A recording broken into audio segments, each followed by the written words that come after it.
복된 주일 우리 오늘 같이 살펴볼 성경 본문 말씀은요. 에스더서 7장 3절에서 6절입니다. 에스더서 7장 3절에서 6절 우리 같이 합독하겠습니다. 왕후 에스더가 대답하여 이르되 왕이여 내가 만일 왕의 목전에서 은혜를 입었으며 왕이 좋게 여기시면 내 소청대로 내 생명을 내게 주시고 내 요구대로 내 민족을 내게 주소서. 나와 내 민족이 팔려서 죽임과 도륙과 진멸함을 당하게 되었나이다. 만일 우리가 노비로 팔렸더라면 내가 잠잠하였으리이다. 그래도 대적이 왕의 손해를 보충하지 못하였으리이다 하니 아하수에로 왕이 왕후 에스더에게 말하여 이르되 감히 이런 일을 심중에 품은 자가 누구며 그가 어디에 있느냐 하니 에스더가 이르되 대적과 원수는 이 악한 하만이니이다 하니 하만이 왕과 왕후 앞에서 두려워하거늘. 아멘. 우리 살아계신 하나님과 하나님의 뜻이라는 제목으로 말씀같이 살펴보도록 하겠습니다. 우리는 1년 1독 일정을 따라서 성경을 계속 살펴보고 있습니다. 특별히 지난 시간까지 다윗을 통해 세워진 내면의 성전과 그 그림자로 나타난 외형의 성전, 그리고 왕궁의 몰락과 아합과 이세벨을 통해 나타났던 악인의 계획을 억제하시는 하나님을 살펴보았어요. 성경은 살아계신 하나님을 우리에게 증언합니다. 그리고 하나님께서 어떻게 이 세계를 운영하시는지 설명해주고 있어요. 하나님은 살아계셔서 불의한 일이 많은 이 땅을 지탱하시고, 또 하나님은 부당한 일에 낙심한 영혼을 위로하시며 다시 소망을 갖게 하십니다. 우리는 오늘 에스더서를 통해서 에스더와 모르드게 그리고 포로로 흩어진 이스라엘의 삶을 살펴볼 것입니다. 이 시간을 통해서 오늘도 살아계신 하나님의 손길을 기억하고 또 하나님께서 우리를 돌봐주시는 그 은혜와 고난한 인생 중에서도 소망과 위로를 얻는 모든 성도님 되시길 예수님의 이름으로 축복합니다. 아멘. 다니엘, 에스라, 느헤미야, 에스더서는 시기적인 공통점이 있어요. 시기적으로는 크게 포로기에 기록된 성경이다. 포로기를 우리에게 설명해주고 있는 성경이다 라고 하는 점에서 공통점이 있습니다. 그런데 그 중에서 에스라, 느헤미야, 에스더 이 세 성경은요, 범위에서 이스라엘이 함락되었던 시기로부터 포로로 흩어졌다가 이제 돌아오는 시기의 삶을 기록하고 있는 거예요. 그래서 이 성경들은 함께 읽으면 좋습니다. 3번에 걸쳐서 이스라엘이 붕괴하고 또 포로로 끌려가게 되었고요. 끌려간 사람들은 그 시대의 그 상황들 속에서 정화와 징계의 삶을 살았습니다. 포로로 끌려갔으니까 이제 우리는 망했어, 끝났어, 이제는 우리는 아무것도 할 수 없어, 이게 아니라 흩어진 자리에서도 하나님의 은혜가 함께하고 있었고 하나님의 인도하심과 붙드심과 양육하심은 계속되고 있었다라는 거예요. 하나님은 단 한 번도 이 땅을 향한 당신의 계획을 포기하지 않으셨습니다. 이 땅의 악한 가운데에 정말 선한 사람이 하나도 없어서 물로 심판할 때에도 그러셨고, 예루살렘 하나님의 도성에 선한 이들이 전혀 없어서 그 성읍이 다 무너지고 흩어진 때에도 하나님의 은혜와 하나님의 섭리하심은 그치지 않았습니다. 하나님께서 하나님의 계시와 사람이 다 알 수 없는 환상에 대한 이야기를 하는 책이 있습니다. 다니엘서가 있어요. 다니엘서에는 하나님이 친밀하게 행동하시는 일들이 있고 또 여러 환난 속에서도 건지시는 하나님의 이야기가 기록되어 있습니다. 후반에는 하나님이 다니엘을 통해서 천사의 이야기와 또 그 후에 영원한 회복에 대한 이야기도 전해주고 있죠. 그런데 에스라, 느헤미야, 에스더서는 이 다니엘서하고는 시기적으로는 겹치지만 이 계시의 내용에 있어서는 좀 구별되는 내용이 있어요. 어떤 차이가 있냐면 이 안에는 하나님이라는 이름이 크게 드러나지 않아요. 하나님의 음성 또는 하나님의 환상, 하나님께서 신비로운 방식으로 일하시는 어떤 것들이 나타나지 않아요. 그런데 우리는 이 성경을 읽으면서 하나님이 어느 때보다 선명하게 당신의 일을 행하신다라고 하는 것들을 발견하게 됩니다. 포로기를 통해 우리는 하나님의 일하심을 보는 거예요. 이전에는 선지자들을 통해 왕에게 이야기하시고 왕에게 가르친 대로 실행하셔서 하나님은 가르친 대로 통치하는 분이다라고 하는 걸 우리가 알았는데, 이제 포로기의 시기에는 왕이 없잖아요. 왕이 없는 이 시대에 하나님이 역사를 통해서 이스라엘을 보호하시고 인도하신다라고 하는 것을 우리는 발견하게 됩니다. 하나님은 듣지 못하고 보지 못하는 중에서도 직접적이고 개별적인 방식으로 역사를 운영하셨고 악을 억제하셨으며 하나님의 선하신 뜻과 계획을 이루셨습니다. 조금 더 벗어남이 없었어요. 오늘을 살아가는 우리는 환상을 보거나 하나님의 음성을 듣는 일에 이렇게 익숙하지 않습니다. 나 들어봤다. 전 아니에요.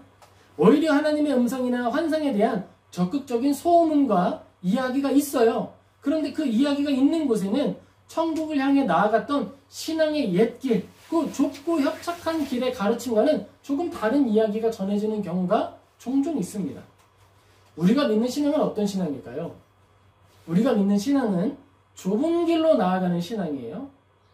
우리가 지난 시간에 모르드게 이야기를 또 잠깐 했는데 소위 말하는 사회 부적응자의 신앙입니다.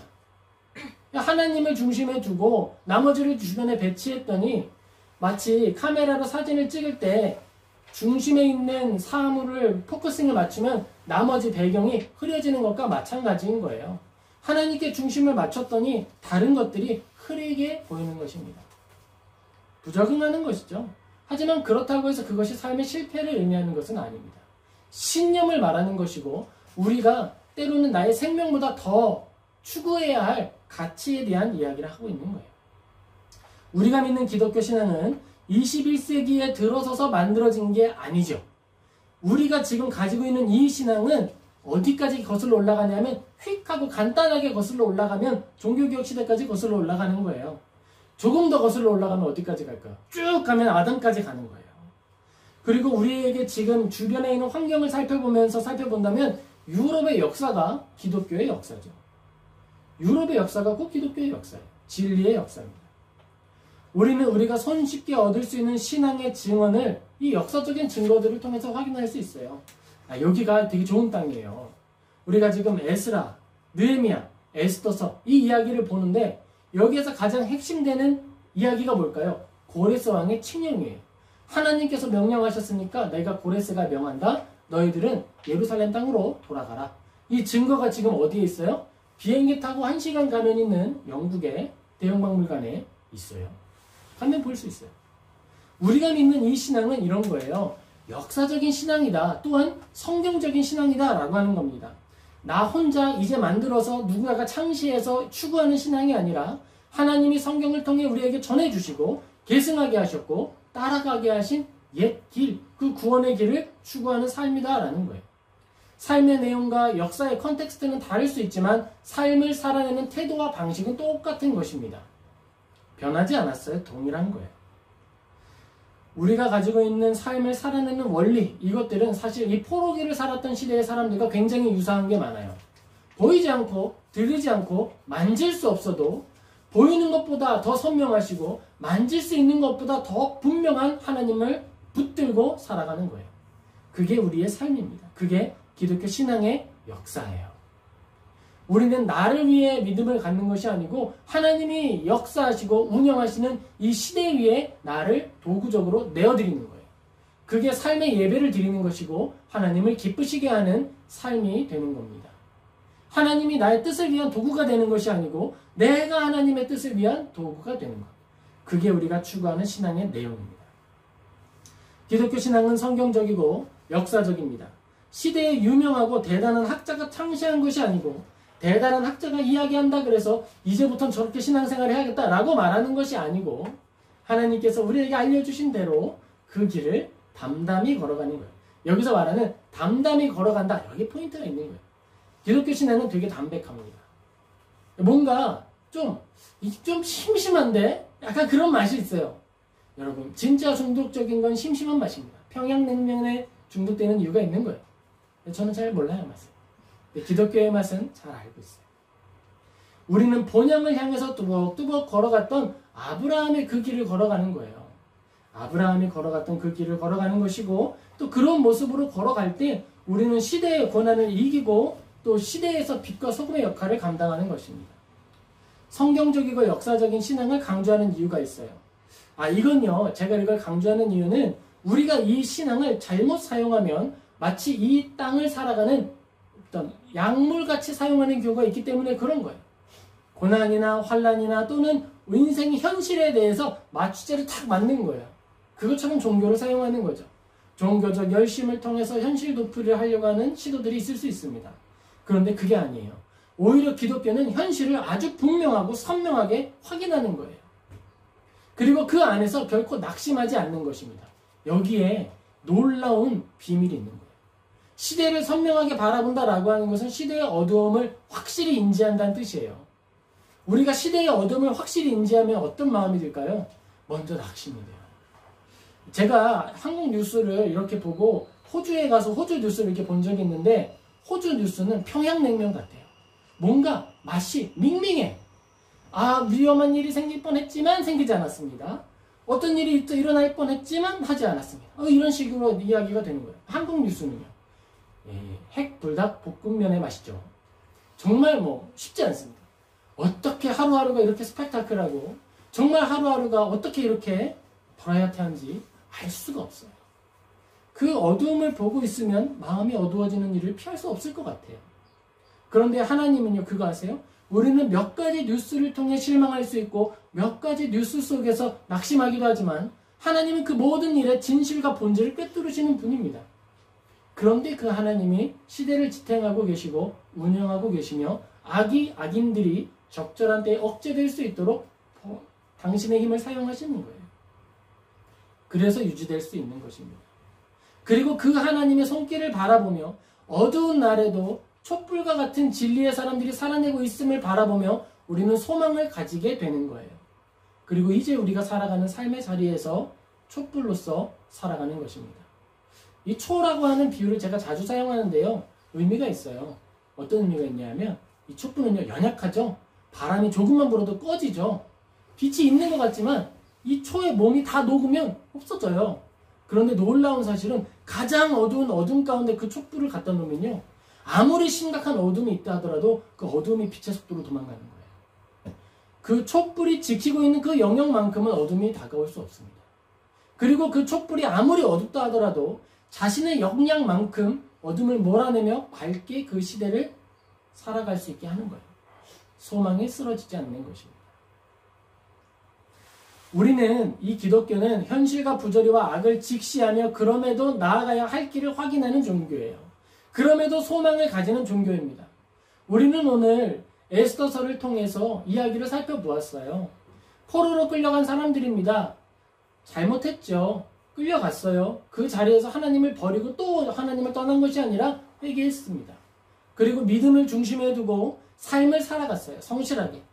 그리고 우리가 섬겨야 할 왕, 다른 나라의 왕을 위해서 수고했습니다. 그렇게 삶을 살아가는 사람들의 이야기예요. 그런데 그렇게 살아갔더니 번영하고 잘되고 나라의 어떤 지도자가 되는 것이냐? 그건 소수고요. 나머지는 다 힘든 일을 겪고 살아가는 거예요. 심지어 죽음의 위협이 찾아오는 것입니다. 그런데 놀라운 사실은요, 그 죽음의 위협 앞에서도 신념이 꺾이지 않는다라는 거예요. 믿음이 흔들리지 않는다라는 것입니다. 선한 일을 행하는 데 있어서 낙심하지 않았더라 하는 것이 우리가 바라보는 놀라운 비밀입니다. 하나님께서 허락하신 기독교의 신앙은 이성을 외면하지 않습니다. 생각하는 거예요. 오히려 신앙의 선배들은 하나님을 믿는 믿음과 하나님을 아는 지식이야말로 모든 지식의 근원이라 이야기했습니다. 학문은 하나님을 아는 지식을 위한 시종이다라고 표현하기도 하는 거예요. 에스라, 느헤미야, 에스더서를 통해서 확인할 수 있는 것은 하나님께서 환상과 음성으로만 말씀하시는 분이 아니다라고 하는 거예요. 우리의 오늘과 우리의 상황과 내가 생각할 수 있는 능력을 허락하신 하나님이 나의 능력, 우리에게 허락하신 재능을 통해서 당신의 뜻을 알려주신다라는 겁니다. 그럼 그 통로는 뭘까요? 사랑이에요. 사랑할 때 부모님의 마음을 공감하고 부모님의 뜻을 헤아릴 수 있는 것처럼 하나님을 사랑할 때 하나님의 마음을 헤아리게 되고 그 헤아린 만큼 우리가 행동할 때 하나님의 부족한 부분을 다 채워주시는 거예요. 그래서 우리는 감사함으로, 담대함으로 1달란트 받은 자이지만 5달란트 받은 자처럼 이 세상을 살아갈 수 있는 거예요. 소득이 적을 수 있지요. 적은 것을 얻을 수 있겠지요. 우리는 능률이 아니라 신실함으로, 충성함으로 이 시대를 살아가는 것입니다. 하나님을 믿는 사람들은 하나님께서 전능하신 능력과 지혜로 사람에게 전하신 성경을 통해 하나님을 배웁니다. 하나님의 마음을 배웁니다.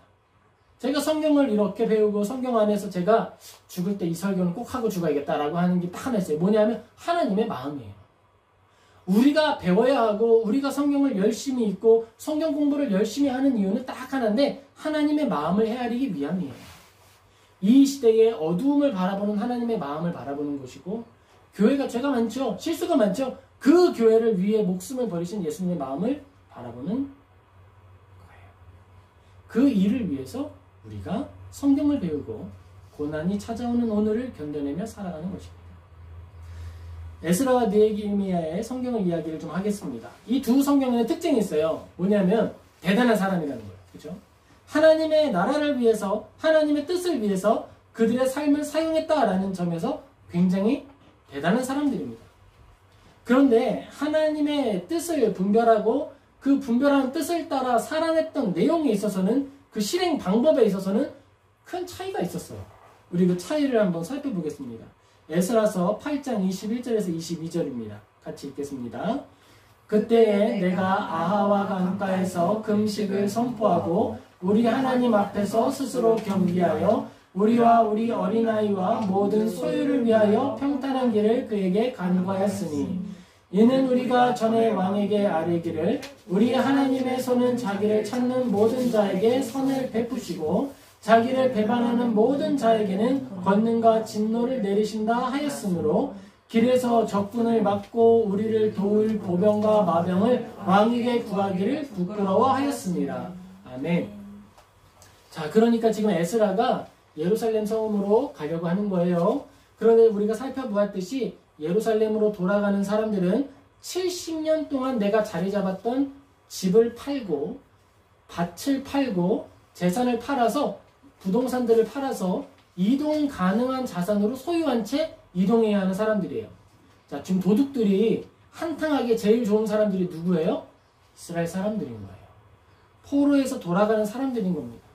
그러니까 얼마나 두렵겠어요? 그런데 지금 에스라가 이야기하는 거예요. 근데 내가 왕에게 우리를 보호하는 보병과 마병을 달라고 이야기하기를 부끄러워했다. 왜 부끄러워했느냐? 우리는 하나님을 믿는 사람이고 하나님은 당신의 자녀를 보호하신다라고 내가 왕에게 이야기했기 때문에 왕에게 도와달라고 말하기가 부끄러웠다라고 이야기하는 거예요. 여기에서 우리가 알 수 있는 건 예스라는 지금 우리의 생명과 우리의 재산과 나의 모든 것을 하나님을 믿는 신앙을 증명하는 재료와 도구로 사용하고 있다는 거예요. 하나님을 믿는 신앙과 오늘의 현실을 분리해서 따로 떼어놓고 생각하는 것이 아니라 하나님의 살아계심과 하나님을 향한 믿음을 중심에 두고 그 도구, 나머지를 나의 도구로서 하나님을 믿는 신앙을 드러내는 도구로 사용했다 하는 것입니다. 다른 사례를 한번 볼게요. 느헤미야 2장 5절에서 8절입니다. 같이 읽겠습니다. 왕에게 아뢰되 왕이 만일 좋게 여기시고 종이 왕의 목전에서 은혜를 얻었사오면 나를 유다 땅 나의 조상들의 묘실에 있는 성읍에 보내어 그 성을 건축하게 하옵소서 하였는데 그때 왕후도 왕 곁에 앉아 있었더라. 왕이 내게 이르시되 내가 몇 날에 다니엘을 기르며 어느 때에 돌아오겠느냐 하고 왕이 나를 보내기를 좋게 여기시기로 내가 기한을 정하고 내가 또 왕에게 아뢰되 왕이 만일 좋게 여기시거든 강서쪽 총독들에게 내리시는 조서를 내게 주사 그들이 나를 용납하여 유다에 들어가기까지 통과하게 하시고 또 왕의 삼림 감독 아삽에게 조사를 내리사 그가 성전에 속한 영문의 문과 성곽과 내가 들어갈 집을 위하여 들보로 쓸 제목을 내게 주게 하옵소서 하매 내 하나님의 선한 선이 나를 도우심으로 왕이 허락하시고. 아멘. 다르죠? 지금 이 일을 향한 목적과 내용은 똑같은 거예요. 하나님의 뜻을 따라 하나님의 성읍을 복구한다. 하나님의 명령을 따라 우리가 떠나온 도성으로 돌아간다라고 하는 목적지는 동일합니다. 하는 일도 똑같은 거예요. 에스라도 가서 성전을 세우는 게 목적이에요. 이스라엘 사람에게 하나님을 섬기는 신앙을 회복해 하는 것이 목적이에요. 그리고 에스라도 마찬가지입니다. 그런데 에스라는 자기의 여정, 자기가 떠나갈 때 혼자 떠나가는 것이 아니라 아직도 못 떠나간 사람들, 내가 재산 처분을 했는데 좀 늦어가지고 에스라와 함께 못 갔던 사람들을 쭉 모아서 또 이동을 할 거예요. 그런데 그들과 함께 이동할 때 뭘 같이 준비를 하고 있어요? 이동하는 경로에 있는 왕, 그 다스리는 사람들에게 편지 좀 써주세요. 우리 보호해달라. 그리고 하나님이 아니라 왕이시여, 지금 저 땅에 가서 우리가 일을 해야 되는데 나무가 필요합니다. 산림을 관리하고 있는 관리자에게 나무 좀 달라고 이야기해 주세요. 그런데 이야기하는 거예요. 성전과 성벽을 회복할 나무뿐만 아니라 뭐도 달라 그랬어요? 내가 들어갈 집을 위해서도 이야기하는 거예요. 그러면 하나님의 뜻에 나를 위한 이야기를 같이 했으니까 느헤미야는 욕심쟁이고 에스라는 신실한 사람일까요? 아니에요. 똑같은 하나님의 사람이에요.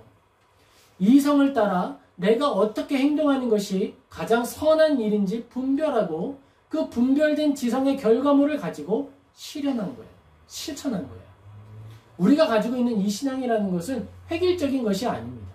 하나님이 우리에게 주신 은사와 재능과 능력을 따라서 내가 분별하고 분별한 신앙의 신념을 가지고 살아가는 거예요. 물론 우리가 나의 욕심을 이만큼 가지고 하나님의 일 이만큼 붙이고 하면 하나님이 그 본질을 깨뜨리시는 하나님이 다 아시죠. 그 하나님을 믿는 신앙 안에서 우리는 믿는 대로 행하는 거예요. 믿음대로 행하는 것입니다. 그때 하나님이 우리의 마음을 보시고 우리와 함께 하시며 내가 다 이루지 못한 부족한 영역을 채워가시는 거예요. 에스라가 나아갔습니다. 에스라 능력 있는 사람이죠. 하지만 이스라엘 사람들을 가르치고 다스리는 일을 위해서 필요한 모든 능력을 다 갖춘 건 아니었어요. 아무리 잘 가르쳐도 듣지 않으면 소용이 없는 거예요. 아무리 잘 가르쳐도 그게 효력이 없다면 아무 쓸모가 없는 거예요. 에스라가 가르칠 때 성령님이 그들의 마음을 감화시키시고 변화시키셔야 가능한 일입니다. 느헤미야가 모든 재료를 다 가지고 간다 하더라도 이스라엘 사람들이 근데 에스라씨 알겠는데요. 일단 우리가 살 집부터 지읍시다. 내가 먹고 살 일부터 합시다. 우리의 소득이 이만큼 좀 되면 그때부터 하나님의 일을 좀 해보겠습니다. 라고 한다면 느헤미야가 간다 한들 아무 일도 일어날 수 없는 거예요.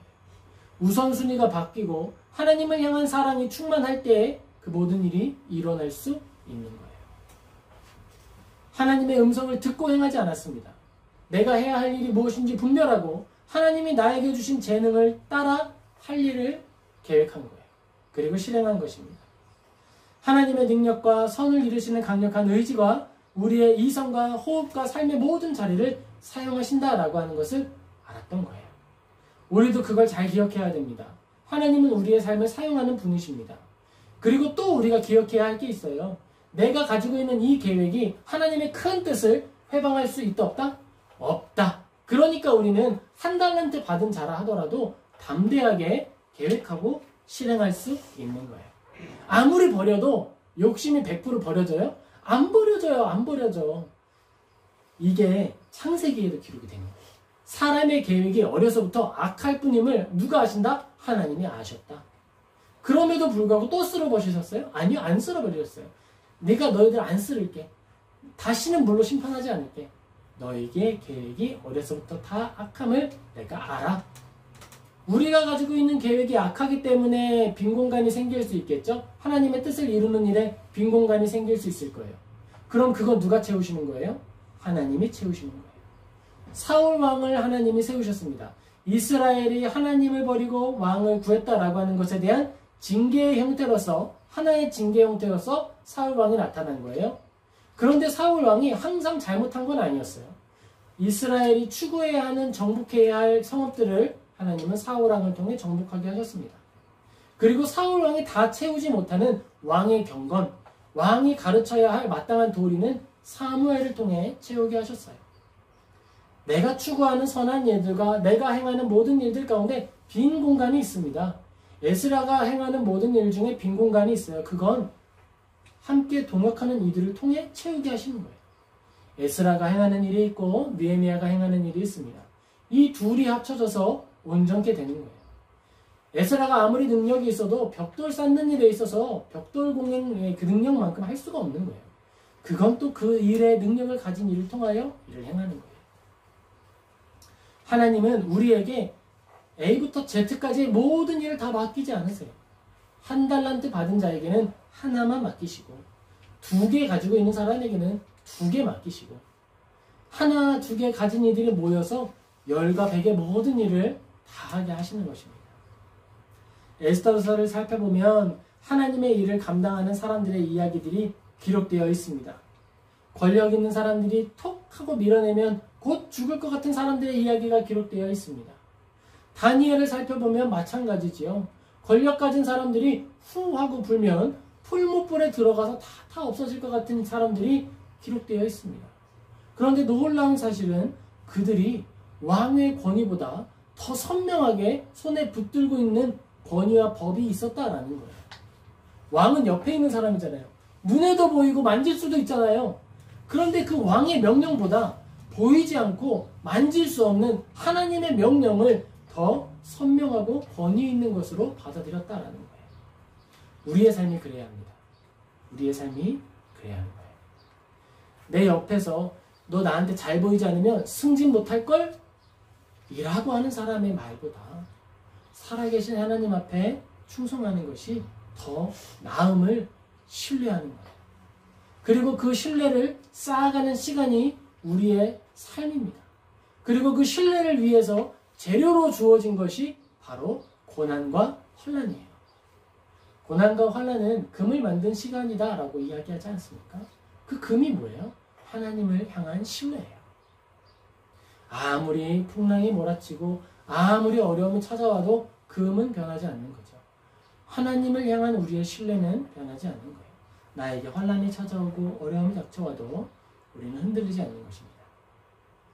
하나님의 음성을 듣거나 환상을 보았기 때문에 그렇게 행동하는 것이 아니고 하나님을 사랑하기 때문에 그 모든 일을 행하게 되는 거예요. 우리는 하나님을 신뢰하는 사람들입니다. 하나님이 우리에게 주신 모든 재능을 하나님을 위해 사용하는 사람들이에요.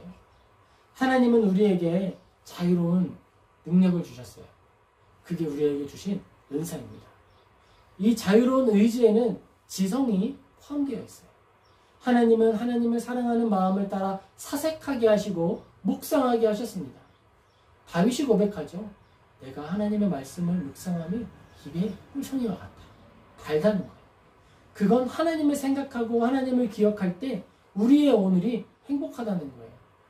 다윗의 오늘은 어떤 오늘이었을까요?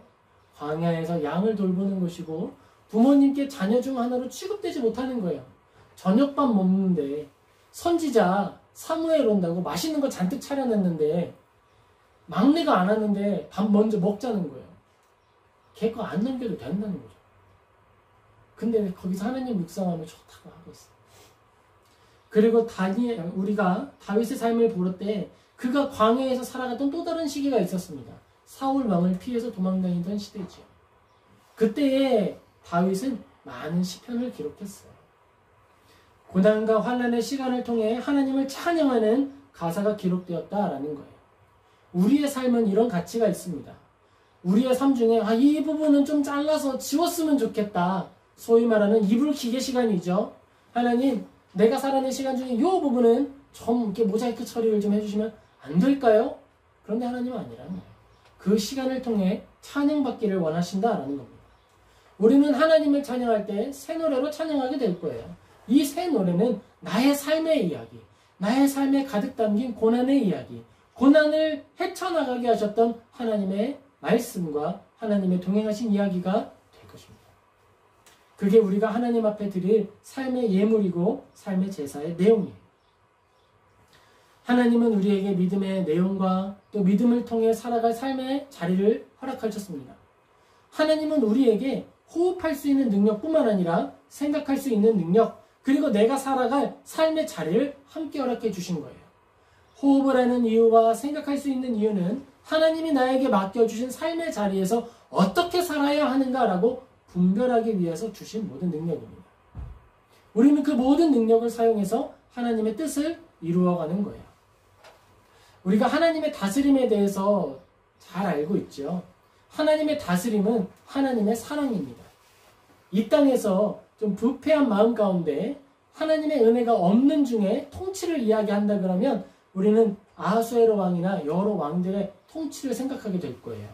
부당하게 노예들을 착취하거나 나의 명예를 위해서 피라미드를 쌓는 등의 행동입니다. 그런데 하나님의 통치는 어떤 방식일까요?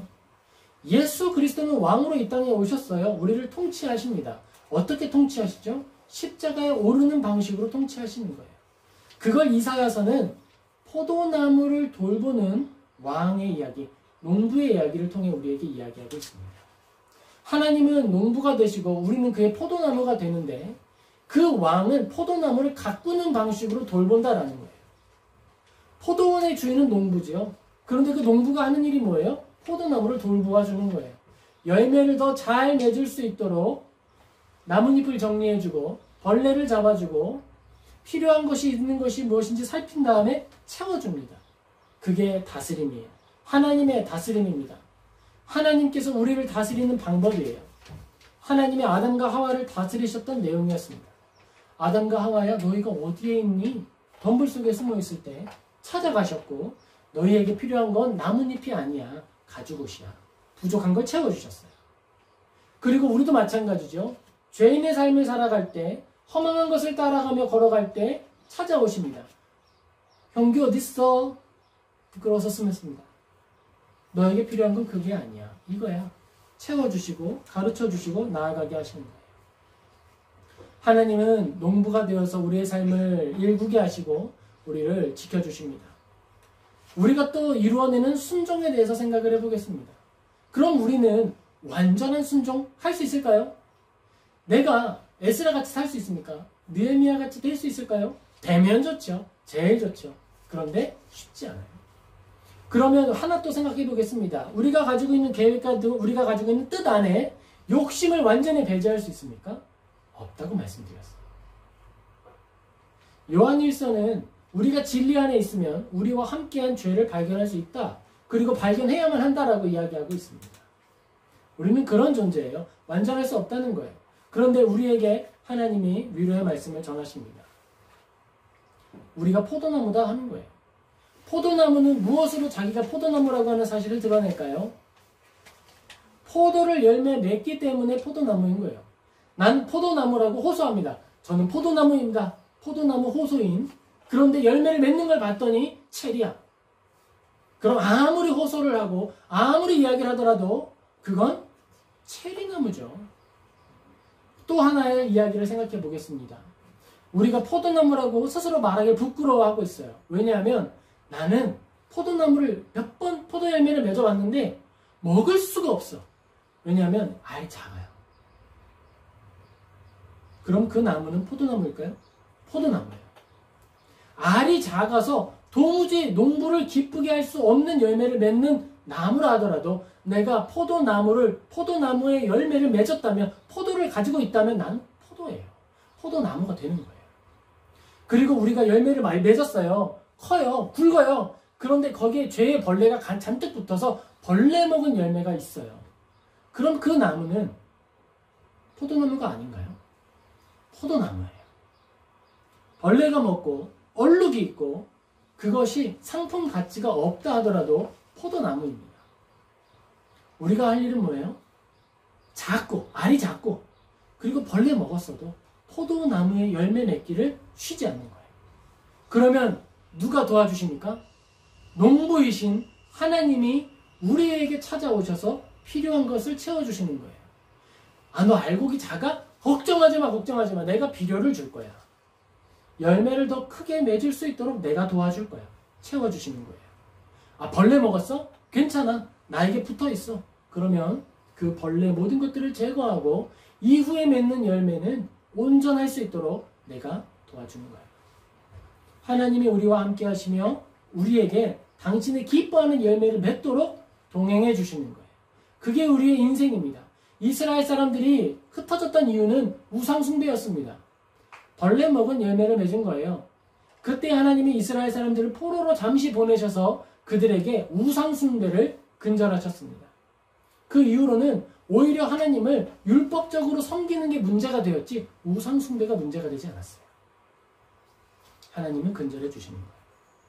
하나님께 붙어있고 하나님 앞에 늘 겸손한 것이, 하나님의 말씀이 나를 향해서 언제나 쏟아지도록 나의 삶과 나의 마음을 내어놓는 것이 우리가 아름다운 열매를 맺는 비결이 되는 것입니다.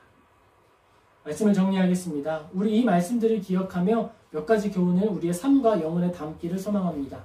먼저 우리가 기억해야 할 것은요, 하나님께 드릴 삶의 예배에는 우리의 의지와 지성이 쓰인다라고 하는 사실을 기억하는 모든 성도님 되시길 예수님의 이름으로 축복합니다. 신앙은 마취제가 아니에요. 아주 선명하게 분별하고 해야 할 일을 감당하는 것입니다. 둘째로 우리가 기억해야 할 것은 신앙은 삶의 실제다라는 것입니다. 믿음과 지식과 삶은 분리되지 않습니다. 오히려 우리의 온전한 신앙을 형성해 가는 거예요. 신앙은 우리가 가진 정보를 재구성합니다. 우리가 시대를 분별하고 내가 무엇을 선택해야 할지 선택하고 결정할 때 우리는 경험을 토대로 선택합니다. 내가 가지고 있는 것을 우선순위를 배치하고 경험을 따라 택해야 할 것과 버려야 할 것들을 확인하는 거예요. 그런데 성경은 이 우선순위를 더욱더 분명하게 바꿔줍니다. 살아계신 하나님이 가장 먼저 되시고 그리고 하나님의 뜻을 따라 나머지 것들이 정렬되는 거예요. 그때 우리는 취해야 할 것과 버려야 할 것을 잘 분별할 수 있습니다. 하만에게 머리 숙이고 타협하는 것이 우리가 해야 할 일이 아니고 하나님께 엎드리고 기도하는 것이 내가 해야 할 일임을 확인할 수 있는 거예요. 마지막으로 우리가 기억해야 할 것은 고난과 불편함이 실패가 아니다라고 하는 사실을 기억하는 것입니다. 고난과 불편함은 하나님의 뜻을 이루는 통로이고 하나님을 신뢰하는 신뢰를 쌓는 시간이며 하나님 앞에 드릴 찬양의 가사를 만들어가는 시간이 되는 거예요. 그 시간을 통해 우리는 하나님을 신뢰할 수 있고 하나님을 찬양할 수 있고 하나님이 우리를 사용하실 때에 깨끗한 그릇으로서 역할을 감당할 수 있습니다. 사실 고난이란 말과 환난이란 말을 쓰긴 했지만 더 좋은 말이 있어요. 성숙의 시간이에요. 그거는 이상한 일이 아니라 성숙의 시간이다 라고 하는 사실을 기억하고 살아계신 하나님을 의지하며 소망을 잃지 않는 모든 성도님 되시길 예수님의 이름으로 축복합니다. 아멘. 기도하겠습니다.